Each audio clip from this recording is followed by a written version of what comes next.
તમે મારી પાસેથી મારું માતૃત્વ છીનવી લીધું અને તે મારી પાસેથી મારા ધ્વનિકની યાદોને છીનવી લીધી. તમને મને શું લાગે છે કે હું તમને લોકોને એમને એમ જવા દઈશ? હા, મીઠાઈમાં મેં ઝેર ભેળવી દીધો છે. હવે બસ થોડીક જ સેકન્ડોની વાર છે.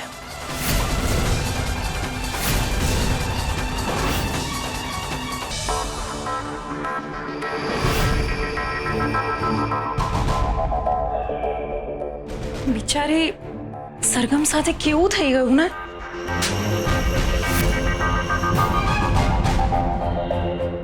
સવારે શું સળગાવી રહી હતી?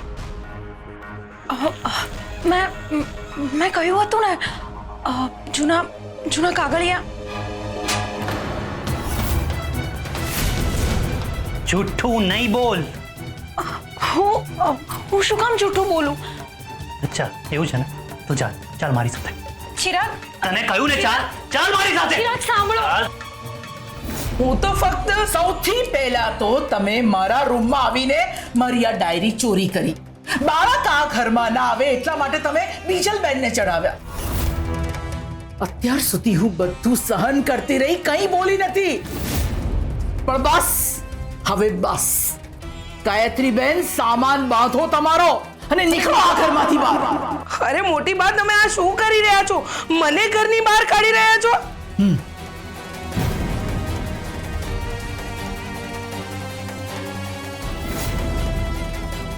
મોટી બા,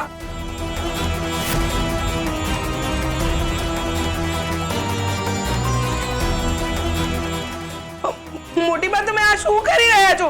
મને આવી રીતે ઘરની બહાર ન કાઢી શકો. મોટી બા, લજ્જાબેનને ખબર પડશે તો કેટલું ખરાબ લાગશે. લજ્જા વહુ સાથે હું વાત કરી દઈશ. તમે એની ચિંતા નહીં કરો. મેં જે કર્યું એ ભલા માટે કર્યું.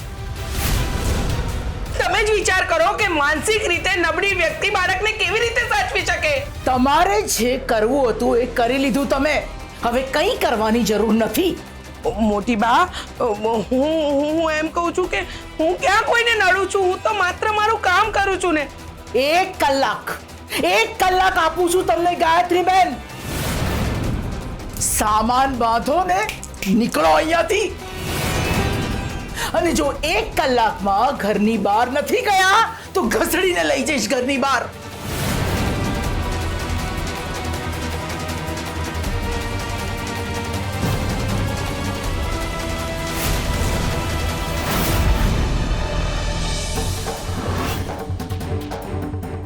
ચાલ. ચિરાગભાઈ, તમે શું કરી રહ્યા છો? સરગમ, ધ્વનિતની વસ્તુઓ આરવે નહીં પણ માધુરીએ સળગાવી હતી.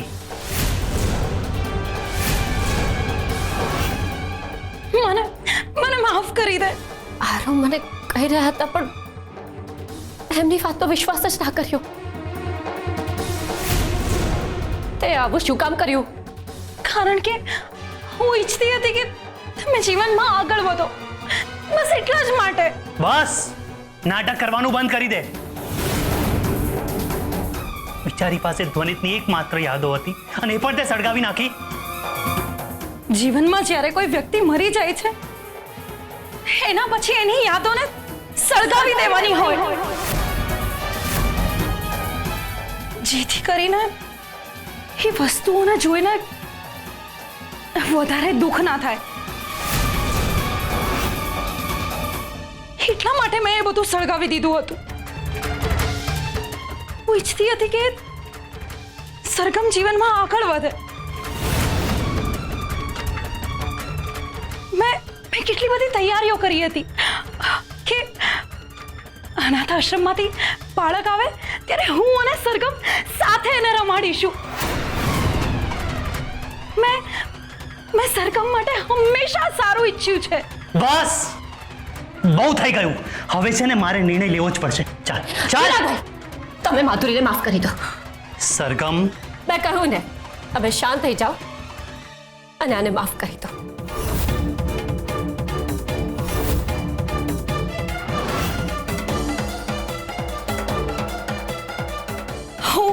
હું સાચું કહું છું.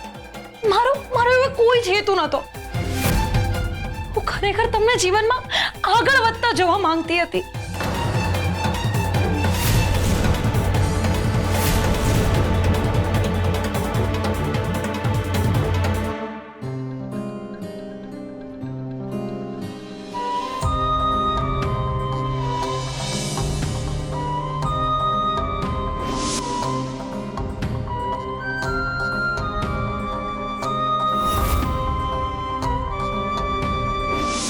પણ અત્યારે હું કોઈ નિર્ણય નહીં લઈ શકું.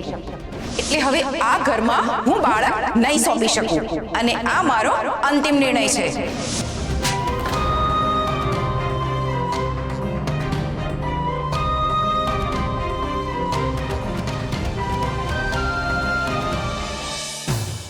માધુરી માધુરી મોટી બા મને ઘરની બહાર કાઢી રહ્યા છે. તારે મારી મદદ કરવી પડશે.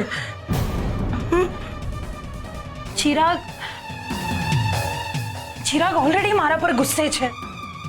એમને ખબર પડી ગઈ છે કે ધ્વનિતની બધી વસ્તુઓ મેં સળગાવી હતી. અને જો આવામાં હું તમારી વાત કરીશ ને તો એ મને કહી દેશે કે ઠીક છે, તું પણ ગાયત્રી આંટી સાથે જતી રહે. અત્યારે માહોલ બહુ જ ગરમ છે. મને લાગે છે કે તમારે અત્યારે નીકળી જવું જોઈએ.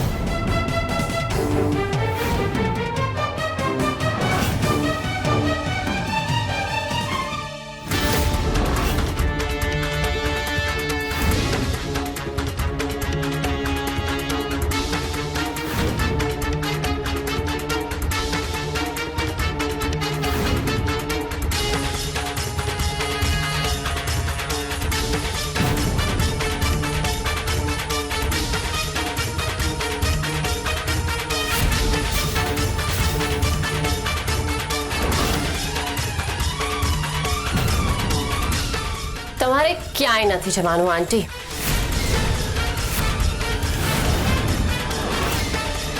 પણ સરગમ, મોટીબાએ જ કહ્યું છે ગાયત્રીબેનને ઘરની બહાર જવા માટે, તો તું શું કામ એમને રોકે છે? મીરા આંટી, જે કંઈ પણ થયું એમાં ગાયત્રી આંટીનો કોઈ જ વાંક નહોતો. મારા જ નસીબ ખરાબ છે.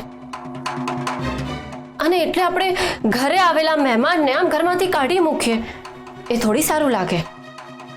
પણ મોટી બા, મોટી બાની ચિંતા તમે ના કરો, હું એમને સમજાવી દઈશ. ઓકે? આ સરગમ મને કેમ રોકે છે? એના મનમાં શું ચાલતું હશે? પણ મીરા આંટી, ચાલો ગાયત્રી આંટી.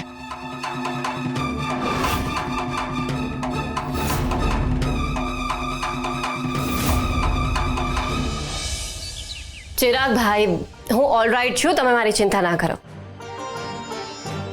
સરગમ, આ શું કર્યું તે? ખબર છે ને તને ગાયત્રીબેન કેટલા ઝેરીલા છે? એટલા માટે મેં ઘરની બહાર કાઢ્યા હતા. તો તે શું કામ એમને રાખી લીધા? જો એ અહીંયાથી જતા રહેશે તો એમણે જે કર્યું છે એનો અહેસાસ કેવી રીતે થશે? એમણે મારી પાસેથી મારું માતૃત્વ છીનવી લીધું છે.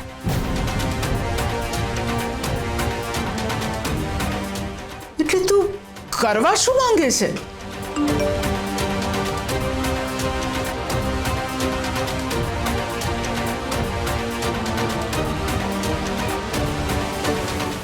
હેલો, ગાયત્રી આંટીને હાર્ટ એટેક આવી ગયો છે. પ્લીઝ પ્લીઝ તમે જલ્દી આવી જાઓ. શું? સરગમ,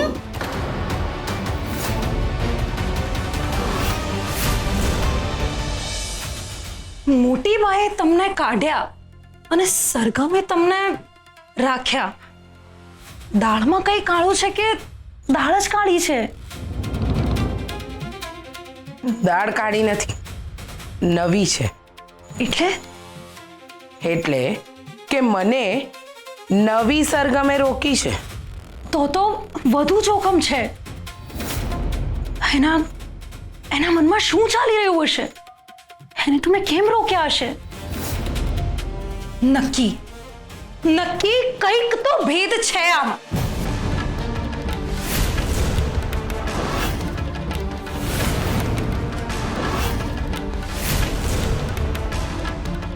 ભેદ એ છે કે હું તમારી આભારી છું.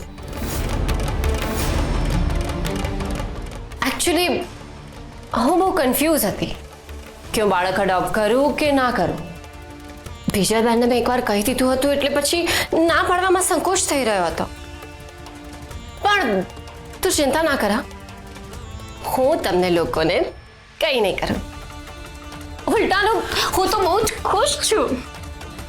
માધુરી, થેન્ક યુ સો મચ કે તે ધ્વનિતની યાદોને સળગાવી નાખી. તારી વાત સાચી છે, મારે જીવનમાં આગળ વધવું જોઈએ. અને જુઓ ને, હું આજે કેટલી ખુશ છું, અને એટલે મેં આજે મીઠાઈ મંગાવી છે. લા, તમે પણ ટેસ્ટ કરો.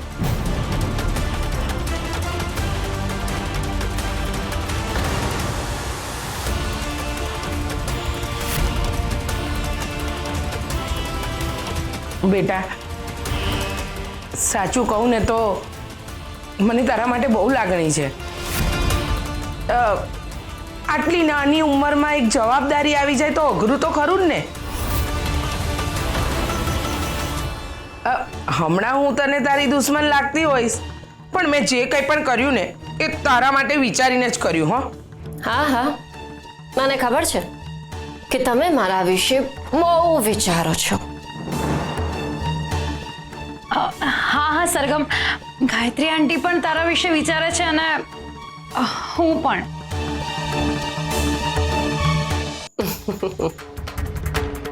તમે મારી પાસેથી મારું માતૃત્વ છીનવી લીધું અને તે મારી પાસેથી મારા ધ્વનિતની યાદોને છીનવી લીધી. તમને મને શું લાગે છે કે હું તમને લોકોને એમને એમ જવા દઈશ? હા, મીઠાઈમાં મેં ઝેર ભેળવી દીધો છે. હવે બસ થોડીક જ સેકન્ડોની વાર છે.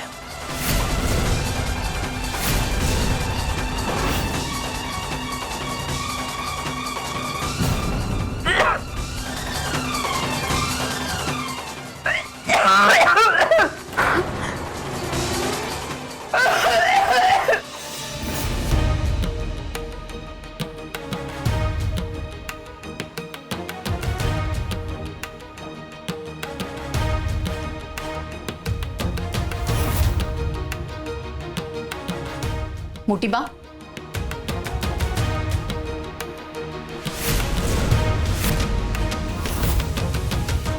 મોટી બા, તમને સરગમનું બદલાયેલું વર્તન વિચિત્ર નથી લાગતું?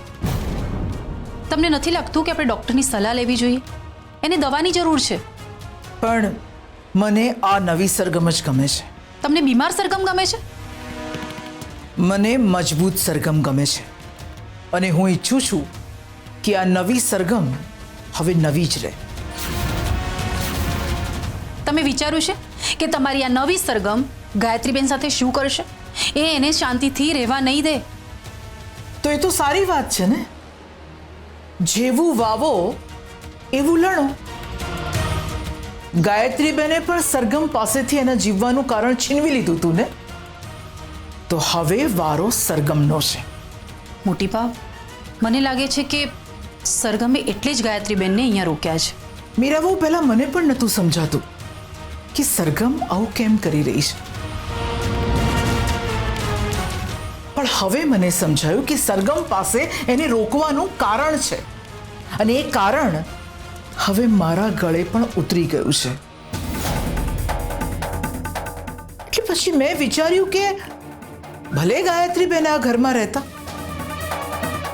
મોટી બા, આ થેલીમાં શું છે?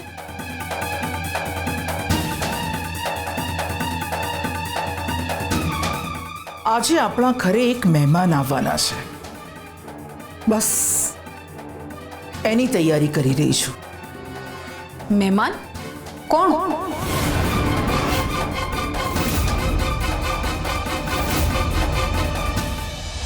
રિલેક્સ, હું તો મજાક કરી રહી હતી. ચિંતા ના કરો, મેં આ મીઠાઈમાં કંઈ જ નથી ભેળવ્યું.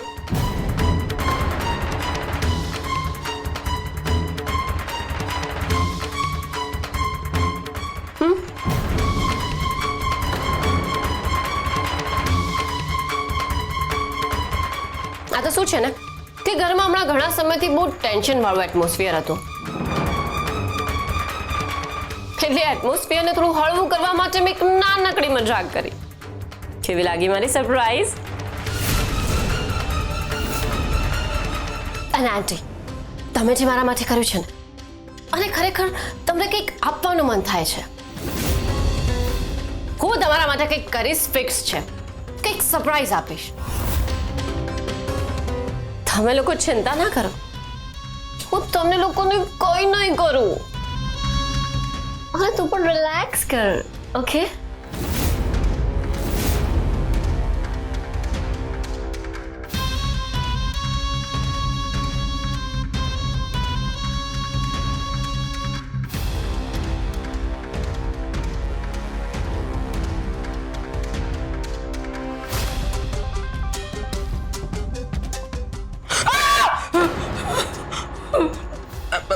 આ રીતે ડરાવ નહીં. મેં ક્યાં ડરાવ્યું તમને? મેં તો બસ આમ હાથ મૂક્યો હતો. મારાથી ભૂલ થઈ ગઈ. હવે આવું ક્યારેય નહીં થાય. સરગમે પણ મને માફ કરી દીધી છે. મારે તારી સાથે કોઈ જ વાત નથી કરવી. પ્લીઝ ખાઈ લો. આમ ભૂખ્યા રહેવાથી કશું જ નહીં થાય. મારી ઈચ્છા હશે ને ત્યારે હું જમી લઈશ. પ્લીઝ ચિરાગ, આટલું ખરાબ તો ના કરો. હું ખરાબ કરું છું? હું ખરાબ કરું છું કે તું ખરાબ કરી ચૂકી? ચિરાગ, મેં તમને કહ્યું ને કે મેં જે પણ કંઈ કર્યું મેં સરગમ માટે કર્યું છે. એમાં મારો કોઈ જ સ્વાર્થ નથી. માધુ,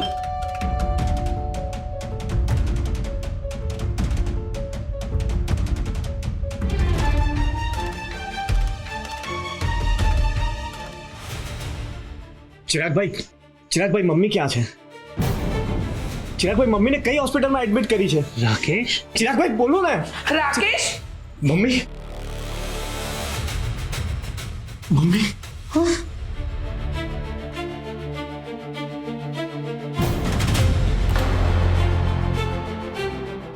मम्मी मम्मी તું ઠીક તો છે ને? હા બેટા, મને શું થવાનું હતું?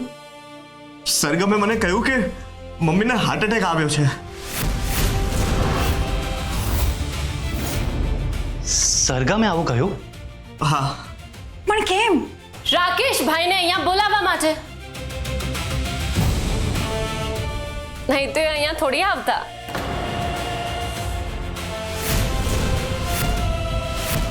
આવી મજાક કરાય? અને તને જીવન મૃત્યુ આ બધું મજાક લાગે છે? જીવન અને મૃત્યુને મારાથી વધારે કોણ સમજી શકે છે? પણ તમારે તો ખુશ થવું જોઈએ ને કે તમારો દીકરો તમારી પાસે આવી ગયો. તમને ખુશી ના થઈ? આ સરગમ એમને એમ તો રાકેશને બોલાવે એમ છે નહીં. નક્કી આ કંઈક તોફાન લાવવાની હોય એમ મને લાગે છે. રાકેશભાઈ આટલું ટ્રાવેલ કરીને આવ્યા છે તો થાકી ગયા હશે ને. તમે પહેલા ફ્રેશ થઈ જાઓ. અયાનનો રૂમ ખાલી જ છે. તમે એક કામ કરો, તમે પહેલા ત્યાં શિફ્ટ થઈ જાઓ, પછી આપણે નિરાંતે વાત કરીશું. સરગમ, તું આવી મજાક ક્યારથી કરવા લાગી? અરે ચિરાગભાઈ, જે માધુરીએ મારા સારા માટે વિચારીને વનિતની બધી જ યાદોને સળગાવી નાખી હતી ને, એવી જ રીતે મેં ગાયત્રી આંટીને સારા માટે વિચારીને જ રાકેશભાઈને અહીંયા બોલાવ્યા છે. બિચારા બહુ એકલું ફીલ કરતા હતા. મા દીકરો સાથે રહે તો એ કેટલી સારી વાત કહેવાય ને. બસ મારો આ જ ભાવ હતો. આનું વર્તન અચાનકથી બદલાતું જાય છે. ક્યારેક એકદમ દબાયેલી રહે છે અને ક્યારેક એકદમ ખુલીને રહે છે. એના મનમાં ચાલી શું રહ્યું છે? ક્યાંને કંઈક થઈ ગયું છે. ચાલો હું તમને તમારો રૂમ બતાવી દઉં. ચાલો. રહેવા દે તું, હું લઈ જઈશ. તું રસોઈની તૈયારી કર. ઓકે. ચલ બેટા.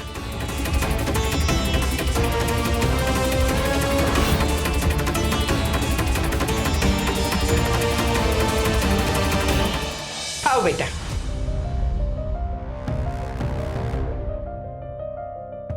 મારો દીકરો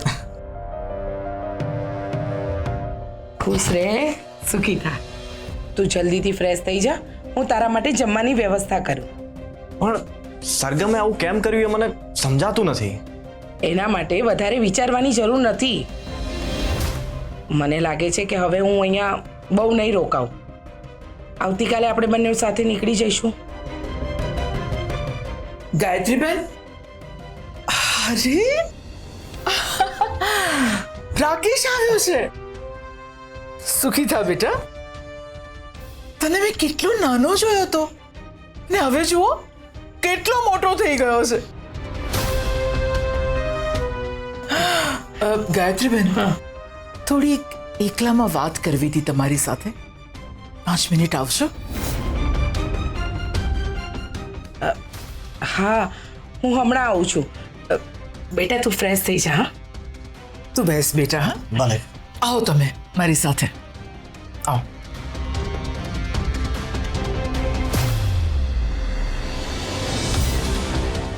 રાકેશભાઈ, આજે સ્પેશિયલી તમારા માટે જમવાનું બનાવ્યું છે. આ જુઓ,